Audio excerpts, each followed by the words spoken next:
지금은요, 이라고 하는 게 거의 없죠. 거의 없는데, 저희 어릴 때만 해도, 예, 옛날에는 이와 늘 친구처럼 그렇게, 지냈었습니다. 그쵸. 그래서 머리 위에도 몸에도 막 이렇게 뭐 이가 있었어요. 어, 저도요, 어릴 때 그 이가 옮아가지고, 친구한테 옮아가지고 막 이렇게 약 뿌리고 막 난리를 피웠던 적이 있던 것 같아요. 근데, 저희 서유리가 어릴 때였어요. 서유리가 어릴 때였는데, 서유리가 친구한테 이가 옮아온 거예요. 이가 옮아와가지고, 잠시 사이에, 예, 서영이한테도 옮고, 서진이한테도 옮고, 예, 이가 다 옮았어요. 그래가지고, 약국에 가가지고 약을 사가지고, 예, 전부 다 이렇게, 예, 예, 했는데요. 예, 이 이야기 하니까 벌써 머리가 막 근지러운 것 같아요. 이렇게 이가요, 작은데, 이 작은 이가, 머리에 있기도 하고, 몸에 있기도 하고, 뭐 이러면요, 머리도 막 긁게 되고요. 너무 가려우니까. 몸도 막 가려우니까 막 긁게 됩니다. 분명히 작은 거예요. 눈에 잘 보이지도 않아요. 어, 그래서 옛날에는 뭐라고 그럽니까? 이게 찬빛이라고 그러죠. 찬빛으로 이렇게 막 그 해가지고 흰, 예, 뭐죠? 달력 하나 갖다 놓고 이렇게 막 빗어가지고, 예, 까만 거 딱딱 이렇게 터뜨리고, 여기까지 하겠습니다. 너무, 예. 근데 문제는 뭐냐면요. 이 이라고 하는 게 전파 속도가 너무 빨라요. 그래서 친구하고 이렇게 좀 잠시 놀다 왔는데 벌써 이가 옮아 와 있는 거죠. 근데 이 이라고 하는 게 가렵게도 하고요. 또 심한 경우에는 이 통증을 일으키기도 하는 그런 겁니다. 지금 이집트에요. 세 번째 재앙이 내리고 있습니다. 첫 번째 재앙이 나일강이 피로 변하는 것이었고, 두 번째 재앙이 개구리 재앙이었습니다. 그리고 이제 세 번째 재앙이 내려지는 거예요. 그러면 하나님께서 왜 세 번째 재앙을 내리고 계실까요? 간단하죠. 하나님이요, 바로가 말 안 들을 거를 아셨어요. 그래서 이미 세 번째 재앙을 준비해 놓으셨어요. 우리는 성경을 이제 아니까 이미 바로가 말을 안 들어서 몇 번째 재앙까지 있는 걸 알아요. 10번째 재앙까지 있는 걸 알지만, 지금 어쨌든 오늘 본문으로 보면 이제 말을 안 듣는 바로에게 몇 번째 재앙을 지금 준비하신 겁니까? 세 번째 재앙을 준비하신 겁니다. 16절에 보면 너는 아론에게 일러 지팡이를 내밀어 땅의 먼지를 치라고 하여라. 그러면 이집트 온 땅에서 먼지가 이로 변할 것이다 하는 그렇게 말씀하셨습니다. 이 재앙이라고 하는 것이 이집트 사람들에게 주는 영향은요, 작은 것, 눈에 보이지 않는 것, 뭐 이런 거예요. 근데 고통과 파괴력은 엄청난 재앙이 이 재앙인 거죠. 눈에 보이기라도 하면 뭐 개구리는 좀 작기라도 할 건데 이는 보이지도 않아요, 잘. 그러니까 이 하나님께서 이 재앙이라고 하는 이것을 통해서요, 바로와 이집트 사람들에게, 야, 이게 딱 주어지면 아주 힘들어하겠다, 이걸 뭐 하신 겁니까? 너무 잘 아신 거죠. 공략해야 될 공략 포인트를 딱 아신 겁니다. 이가 작은 것, 눈에 보이지 않는 것, 그렇지만 영향력을 주는 것처럼 우리의 죄라고 하는 것도요, 이처럼 작은 것이고 눈에 잘 보이지 않는 것이지만 우리의 영혼을 하나님으로부터 멀어지게 하고요, 우리의 영혼을 파괴하는 것이 죄예요. 사단이요, 우리에게 야, 너 하나님에 대해서 엄청나게 큰 반역을 해, 이렇게 절대로 안 그래요.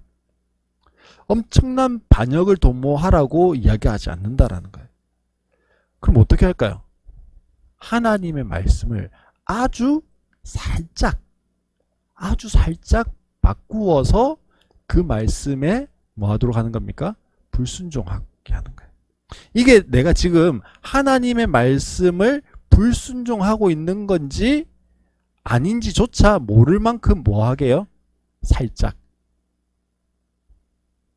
창세기 보면 아담과 하와의 선악과 이야기가 나오잖아요. 하와가 선악을 알게 한 나무의 실과를 따먹습니다. 근데 그때 사단이 와가지고 뭐라고 합니까?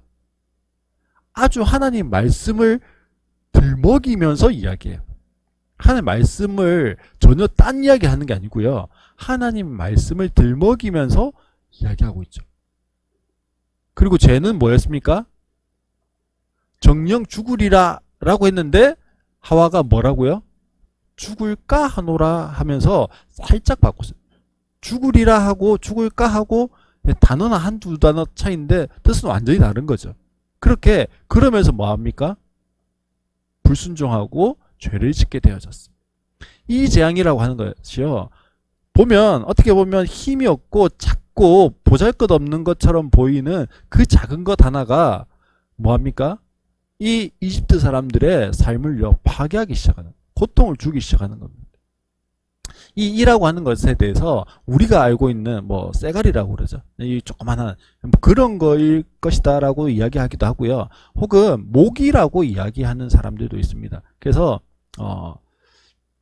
어쨌든 뭐 날아다니면서 몸에 붙거나, 모기도 사람 몸에 붙어서 자꾸만 이제 괴롭히려고 하는 것처럼 그런 형태의 것이었을 것이다 이야기합니다.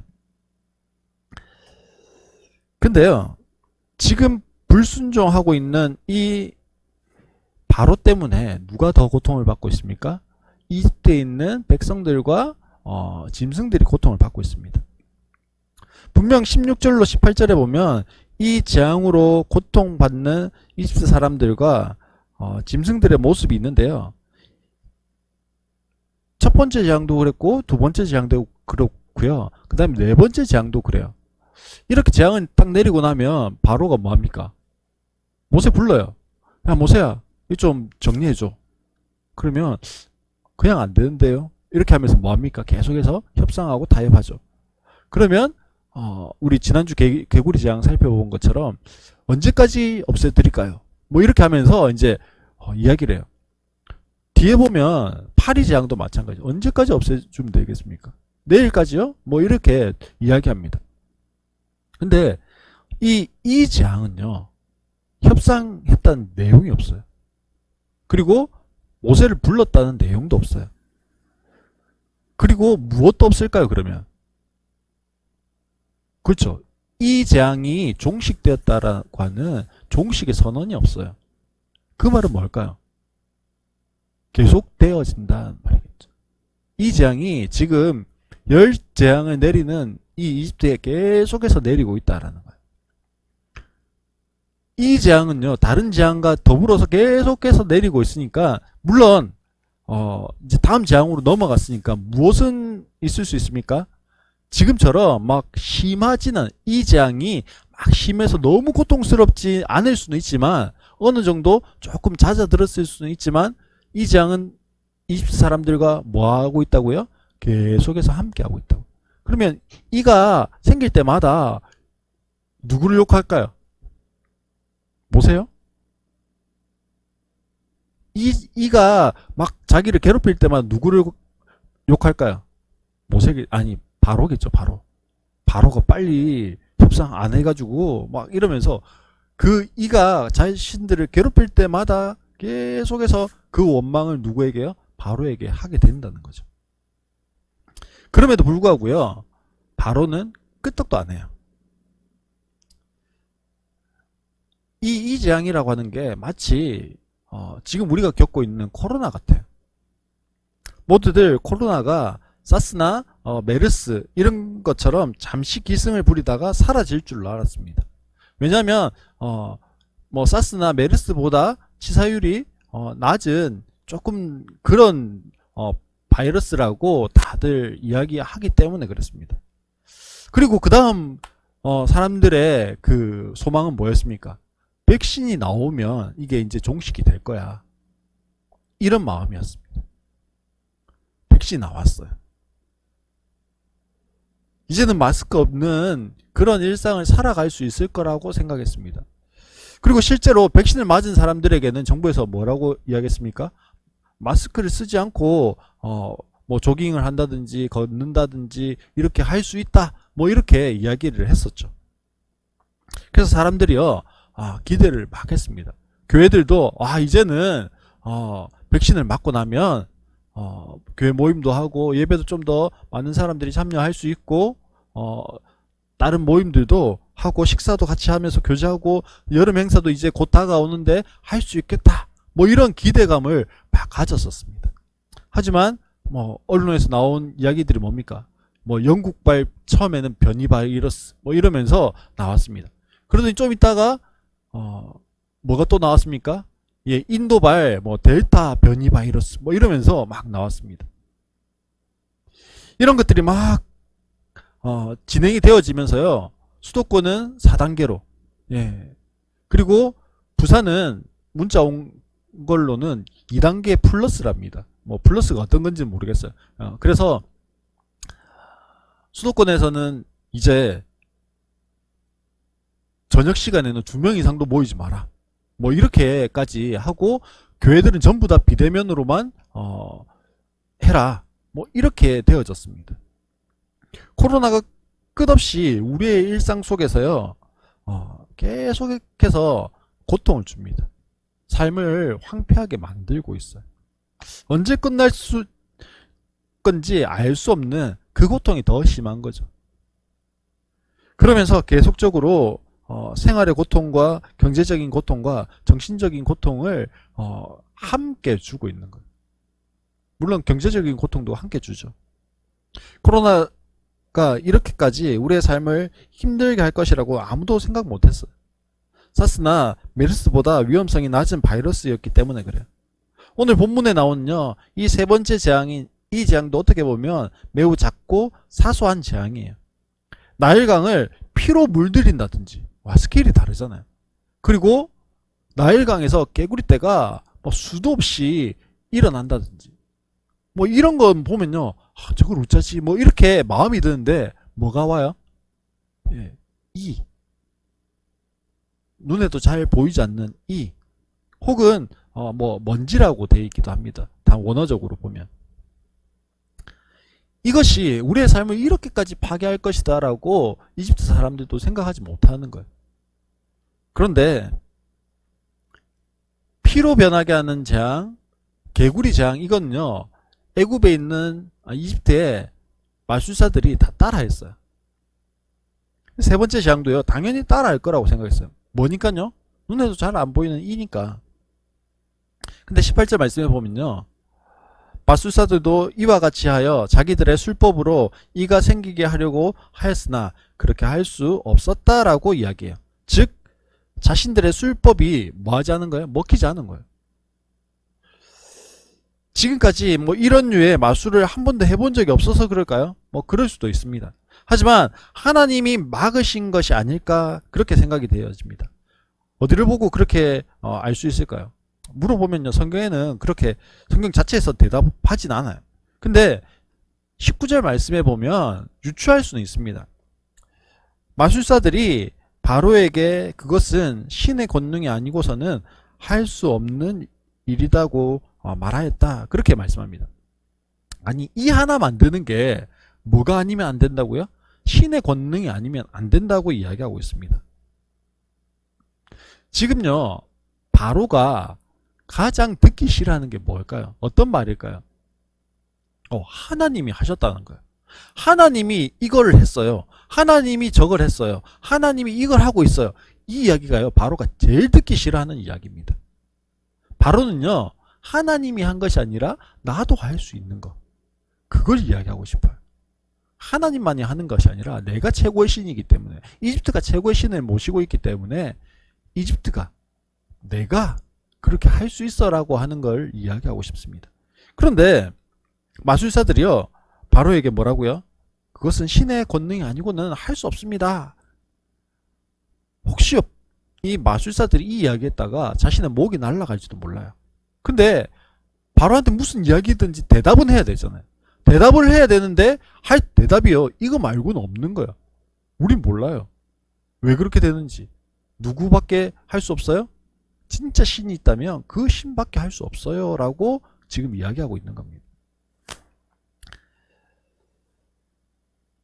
여기에 하나님의 신의 권능, 즉 하나님의 권능이죠. 이것을 그 원어에 보면 신의 권능이 하나님의 손, 하나님의 손가락 이렇게 번역이 되어 있습니다. 즉 하나님이 하나님의 손으로 지금 그 일을 하고 계신다라는 거예요. 출애굽기 31장에 가면 하나님이 십계명을 주십니다. 십계명을 주실 때 십계명 두 돌판을 하나님이 뭐 하시냐면 하나님의 손이 쓰셨다라고 그렇게 성경에 보면 기록되어져 있습니다. 즉 하나님의 하나님 손이 어떤 글자를 만들어냈는지 알 수 없죠. 근데 그 말은 뭡니까? 하나님의 능력으로 그 일을 행하셨다. 능력으로 돌에 뭘 새겨서요? 하나님의 말씀을 새겨서 모세에게 주셨다라는 거겠죠. 마찬가지입니다. 지금 하나님의 손이요, 이 재앙이라고 한 것을 딱 붙들고 계시니까요. 원래는 할 수 있었는지도 몰라요. 똑같이 따라하는 걸. 근데 도저히 뭐 할 수가 없어요? 하나님의 손에 아래 있는 그것을요, 마술사들이 어떻게 빼내거나 어떻게 막아서거나 할 수가 없다라는 거죠. 왜 그러면 하나님의 능력이 그 일을 행하셨을까요? 그것은요, 성경에 이렇게 되어 있습니다. 7장 11절에 보면 주님께서 친히 주님임을 임금님께 기어이 알리고야 말겠다고 말씀하셨습니다. 그렇게 선언합니다. 그리고 8장 10절에 보면요, 주 우리의 하나님과 같은 분이 없다는 사실을 알게 하여 드리겠습니다. 이렇게 이야기합니다. 오늘 신의 권능이 아니고서는 할 수 없는 일이라고 고백하게 하시는 게요, 즉 하나님이 하나님 되심을 드러내기 위해서예요. 그러면 지금 하나님의 손 혹은 하나님 권능이 하시는 일이 뭘까요? 세 번째 재앙부터 마술사들이 따라하지 못하게 하면서 하나님의 하나님 되심을 지금 드러내시려고 하는 거예요. 그리고는 네 번째 재앙을 연달아서 내리십니다. 22절에 하나님께서 이집트 전역과 고센을 구별한다고 말씀하십니다. 그리고 정말 그렇게 하셨어요. 22절에 보면 그러나 그날에 나는 나의 백성이 사는 고센 땅에는 재앙을 내리지 않아서 그곳에는 파리가 없게 하겠다. 내가 이렇게 하는 까닭은 나 주가 이 땅에 있음을 내가 알게 하려는 것이다. 이렇게 이야기합니다. 하나님께서 네 번째 재앙부터 구별하신 이유가 무엇이라고요? 첫 번째가 나 주가 이 땅에 있음을 내가 알게 하겠다라는 겁니다. 무슨 의미일까요? 나 주가 하나님이 이 땅에 있는 걸 알게 하겠다라는 게 뭘까요? 이건요, 하나님이 이미 뭐 하신 걸까요? 승리하셨다. 그 이야기를 하고 있는 겁니다. 한번 생각해 보세요. 우리나라가 이렇게 있어요. 우리나라가 있는데 저기요, 우리 땅에 와 있대요. 어떻게 하면 저기 우리 땅에 와 있을까요? 어떻게 하면 우리 땅에 와 있죠? 우리를 밀어내면 우리 땅에 와 있을 수 있는 거예요. 그 전에 저기 들어올 때 우리 땅 들어오기 전에 이미 뭐 할까요? 전투하겠죠. 근데 우리 땅에 이미 들어왔다. 우리 땅에 들어왔다라는 거예요. 적이 이겨서 우리 땅에 들어올 수 있는 거지, 이기기 전에는요 우리 땅에 들어올 수 없는 거예요. 하나님이 이집트 땅에 이미 들어와 계시다라는 말은요, 뭐 하셨다라는 겁니까? 이미 승리를 선언하셨다라는 거예요. 이미 승리하신 싸움이라는 거죠. 그러니까요, 그런 거예요. 지금 우리가 알고 있는 사실은 뭡니까? 10가지의 재앙이 계속해서 내려진다라는 것을 알고 있습니다. 하나님이요, 피재앙, 개구리재앙, 이재앙, 파리재앙 이러면서 하나하나를 승리하시면서 지금 이집트에 있는 신들을 몰아내시고 그 영역을 하나님의 영역으로 확장시켜 가고 계시는 것이 아니라요, 하나님 이미 첫 번째 재앙이 내리시기 전에 이미 뭐 하신 겁니까? 그러니까 이집트 땅을 점령하시고 이미 승리해 놓으신 거예요. 승리해 놓으신 그 상태에서 지금 뭐 하고 계시는 겁니까? 재앙들을 내리고 계시는 거예요. 그 말은요, 모세와 아론이 믿음이 있어서 뭐 들어서 뭐 쳐서 되어진 것이 아니라 이미 하나님 뭐 해놓으신 거예요? 승리해 놓으신 거. 야, 너희는 쫄지 말고 겁먹지 말고 이미 내가 뭐 해놨으니까 승리해 놓았으니까 그냥 하면 돼. 그렇게 말씀하는 겁니다. 너는 나와 함께 그 승리의 기쁨을 누리면 돼. 그렇게 말씀하시는 거예요. 이게요, 신약에 와서 예수님을 한번 생각해 보시면 예수님이요, 이 땅에 오셔서 우리의 죄를 위해 십자가에 못 박혀 죽으십니다. 예수님이 우리를 위한 대속의 죽음으로 십자가에 못 박혀 죽으실 때 사단의 모든 권세를 꺾으셨어요. 그리고 승리하셨습니다. 그래서 우리는요, 이미 이긴 싸움을 수행하고 있는 겁니다. 귀신들 있잖아요. 사단이 우리를 공격해요. 그러면 우리가 사단을 이길 힘이 있습니까? 없습니까? 없어요. 우리는 없죠. 근데 예수님은 뭐 하셨습니까? 이미 이겨 놓으신 거예요. 그러니 우리는 누구를 힘입어서 이미 이겨 놓은 싸움을 선언하면 되는 겁니까? 예수님을 힘입어서 선언하면 되는 거예요. 그 말을 하고 있는 거예요. 하지만 바로가요, 너무 강한 것처럼 보여요. 우리의 눈에는요, 사단이 너무 강한 것처럼 보인다고. 한번 이 모세를 한번 생각해 보세요. 끔찍도 하지 않는 이 바로를 보면요, 와, 쟤를 어떻게 쓰러뜨리지? 뭐 이런 생각이 안 들까요? 도무지 난공불락의 요새처럼 그렇게 느껴지지 않았을까요? 그러나 오늘 말씀을 기억해야 돼요. 하나님이 이미 이 땅을 차지하고 계신다라는 겁니다. 두 번째로는요, 네 번째 재앙부터 구별하신 이유는 뭐냐면요, 나의 백성과 너의 백성을 구별하기 위해서요. 즉요, 하나님의 보호 아래에 있는 인생과 하나님의 보호 밖에 있는 인생이 이렇게 다르다. 이것을 보여주는 겁니다. 그래서 하나님의 보호 밖에 있는 인생은 뭐합니까? 이에 물리고 고통받고, 이 파리떼라고 돼 있는데요, 그냥 파리라고 보시면 안 돼요. 그냥 파리는 귀찮게만 하잖아요. 근데 우리나라에도 그런 거 있죠. 좀 파리 중에 센 놈들이 있어요. 센 놈들은 뭐합니까? 막 물어뜯습니다. 물어뜯는 파리들이 있거든요. 이 지금 파리떼라고 하는 게요, 막 흡혈하는 그런 파리떼예요.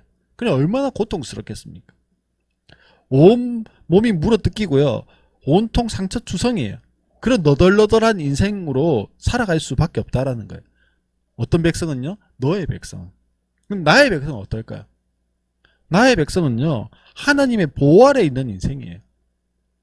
그래서 나의 백성에게는 뭐가 없어요? 파리떼 재앙이 없어요. 악질이 없어요.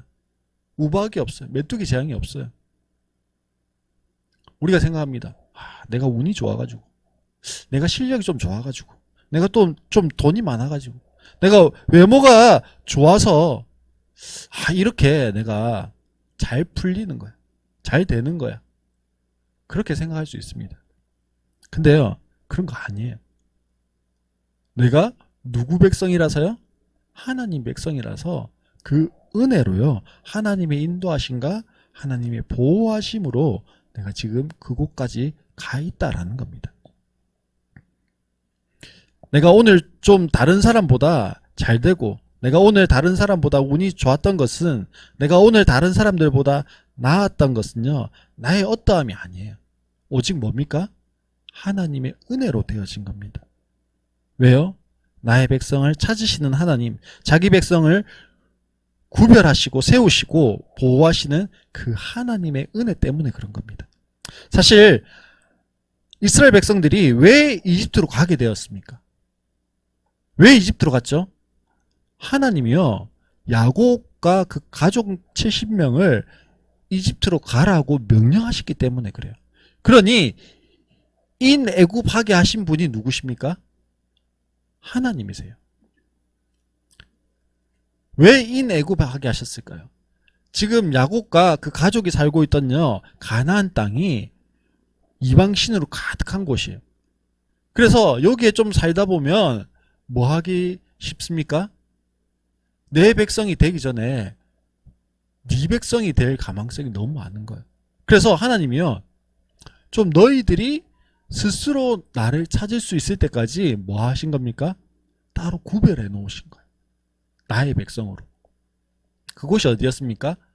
이집트 중에서도 고센 땅이라고 하는 곳에 나의 백성으로 구별해 놓으신 거예요. 근데요, 여기에서 수백 년을 살았습니다.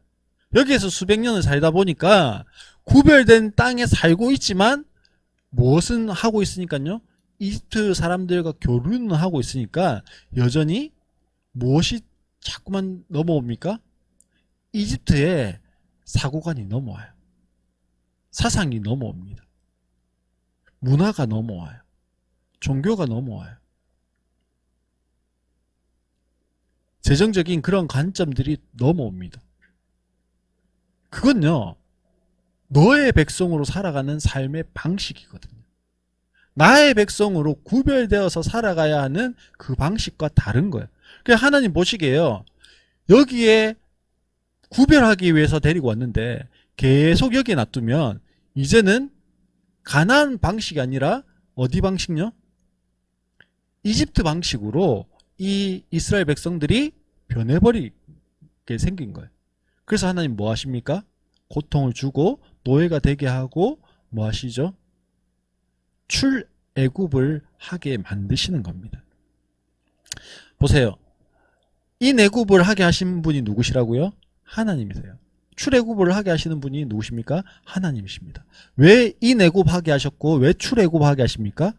나의 백성으로 구별하기 위해서입니다. 하나님 그것을 위해서 그렇게 하신 거예요.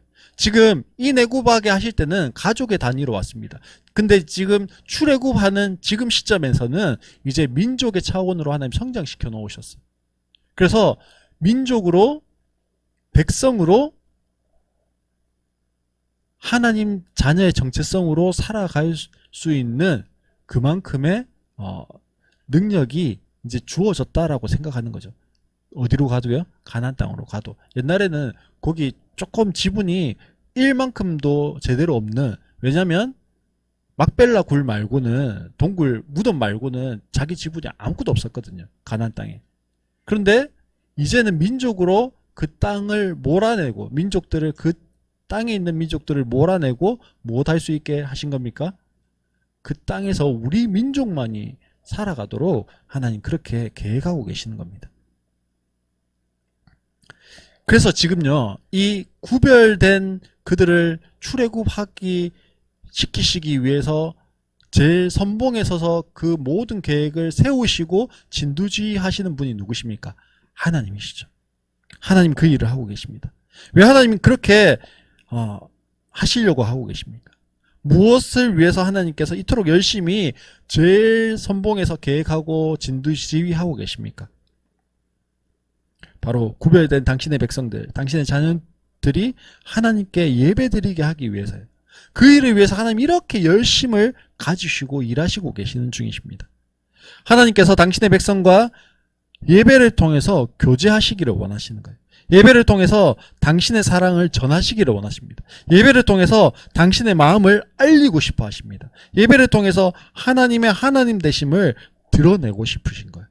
사랑하는 성도 여러분, 하나님께서 이렇게 재앙들을 통해서요, 하나님의 하나님 되심을 누구에게 드러내시는 걸까요?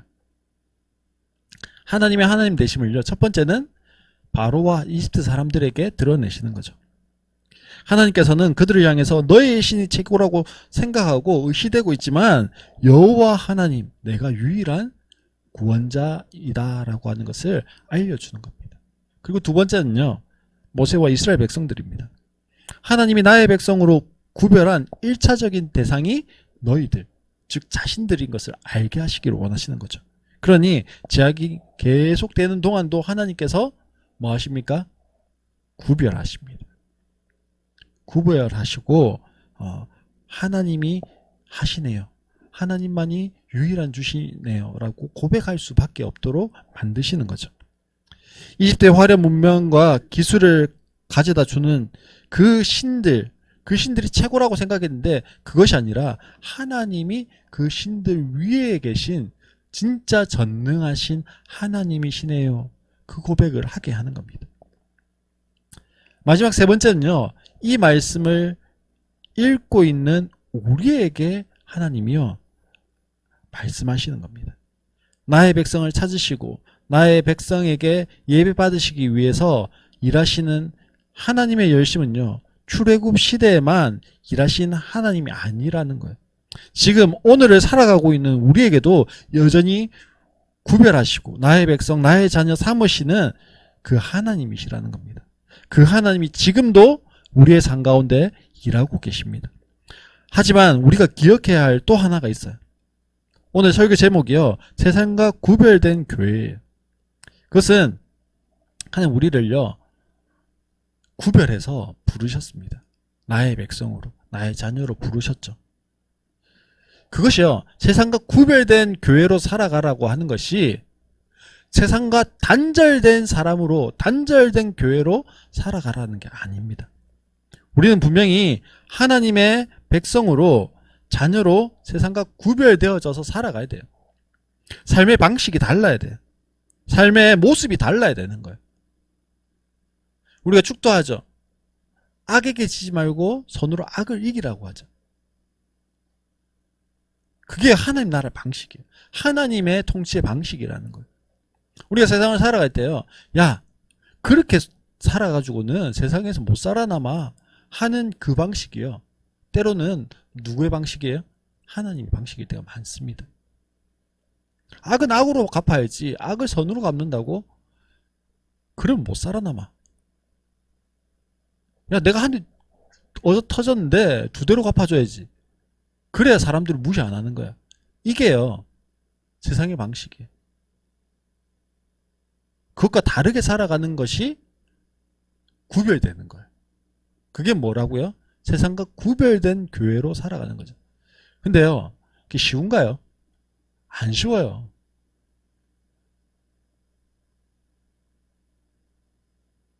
뭐 하고 싶습니까? 돌려주고 싶잖아요. 복수해주고 싶잖아요. 괘씸하잖아요. 근데요, 하나님 뭐라고 말씀하시냐면, 야, 너희들이 그 생각과 사고 자체도 출애굽했으면 좋겠다. 그렇게 말씀하세요. 그게 뭐라고요? 애굽적인 생각, 애굽적인 사고, 애굽적인 방법이니까. 부부관계도 마찬가지고요. 가족 간에도 마찬가지예요. 내가 하나 상처를 받았잖아요. 뭐 하고 싶습니까? 돌려주고 싶죠. 아니요. 하나로 돌려주는 게 아니라 10개, 20개로 돌려주고 싶어요. 근데요. 하나님 뭐라고요? 하나님 나라에 구별된 사람으로 하나님 나라의 방법으로 좀 돌려주라는 거예요. 네. 세상은 혹은 가족은 아내는 남편은 나를 향해서 침을 팍 찌르는데 나는 뭐라고 반응하는 거죠? 그래도 사랑해요. 뭐 이게 뭐 어떤 제가 금방 이야기하고도 이게 쉽지 않다. 뭐 미션 임파서블인데 뭐 하는 거죠? 그게 하나님 나라의 방식이래요. 그게 세상과 구별된 교회로 살아가는 거래요. 사랑하는 성도 여러분, 세상과 구별된 교회로 살아간다는 건요, 쉬운 게 아니에요. 더더욱 내가 하려면 불가능한 거예요. 그래서 자꾸만 뭐 해야 됩니까? 주님 도와주세요. 내가 구별된 사람으로, 하나님 백성으로, 하나님 자녀로 살아가고 싶은데 자꾸만 내 안에서 나오는 건요, 애굽적인 사고와 애굽적인 가치관과 애굽적인 복수의 방법들이에요. 하나님, 내가 세상과 구별된 교회로, 우리 교회라고 그러잖아요.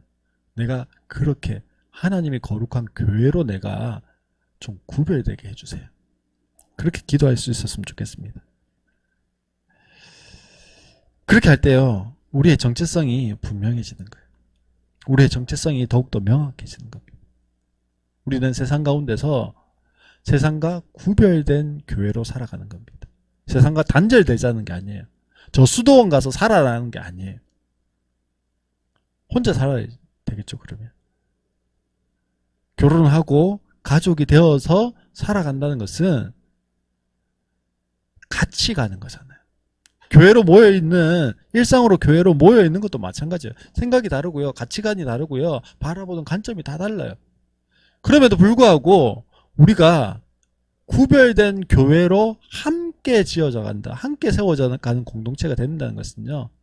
바로 하나님의 그 가치관이 우리의 생각 가운데 바꾸어지는 거예요. 완전히 교체되어지는 거예요. 새롭게 되어지는 거예요. 그래서 고린도후서 말씀처럼 이전 것은 지나갔으니 보라 새 것이 되었도다라고 하는 새 창조를 이야기하는 이유가 거기 있습니다. 그냥 좀 변화시켜가는 정도가 아니고요. 완전히 뒤바뀌는 거예요. 그건 없어지고 완전히 새로운 것으로 장착되어져야 되는 거예요. 그렇게 되어질 때 어떤 사람이 된다고요? 세상과 구별된 사람, 구별된 교회로의 내가 세워지는 겁니다. 우리가 세상과 구별되어지고 또 하나님 나라의 사고방식으로 그렇게 살아낼 수 있는 우리 모든 성도들 되시기를 주의 이름으로 축원합니다.